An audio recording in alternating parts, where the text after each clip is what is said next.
Hello everyone, আজকে আমি তোমাদের সাথে শেয়ার করব মুসুরির ডাল ভুনা। সেই জন্য প্রথমে আমি 2 কাপ ডাল ভালো করে ধুয়ে নেব। এরপর কড়াইতে সাদা তেল দিয়ে দেবো। এখানে আমি পেঁয়াজ কুচি, চিড়ে রাখা লঙ্কা আর রসুন নিয়েছি। তেল গরম হয়ে এলেই তাতে শুকনো লঙ্কা, জিরে, তেজপাতা ফোড়ন দিয়ে দেবো। এরপর আগে থেকে কেটে রাখা পেঁয়াজ কুচিগুলো একে একে দিয়ে দেবো। তারপর চিড়ে রাখা লঙ্কার পরিমাণ মতো লবণ দিয়ে দেবো। এরপর দিয়ে দেবো থেতো করে রাখা রসুন আর আদা কুচি। এরপর বেশ কিছুক্ষণ নাড়াচাড়া করার পর পেঁয়াজটা ভাজা ভাজা হয়ে গেলে দিয়ে দেবো আগে থেকে ধুয়ে জল ছড়িয়ে রাখা মুসুরির ডাল।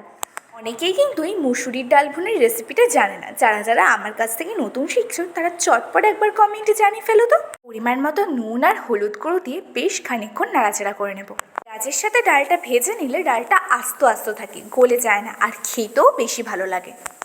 আমি যেহেতু 2 কাপ ডাল নিয়েছিলাম তাই এখানে 6 কাপ জল ইউজ করেছি। এরপর স্বাদ মতো লবণ আর গরম মশলা গুঁড়ো দিয়ে নাড়াচাড়া করে নামিয়ে নিলেই রেডি হয়ে যাবে মুসুরির ডাল ভুনার এক দারুণ রেসিপি। সত্যি কথা বলতে আমি রান্না করতে ভালোবাসি ঠিকই, কিন্তু তোমরা আমাকে এত ভালোবাসা দাও যে আমি আরও উৎসাহ পাই। রেসিপিটা ভালো লাগলে like, comment, share and follow করে পাশে থেকো। আজকের জন্য এইটুকুই, বাই।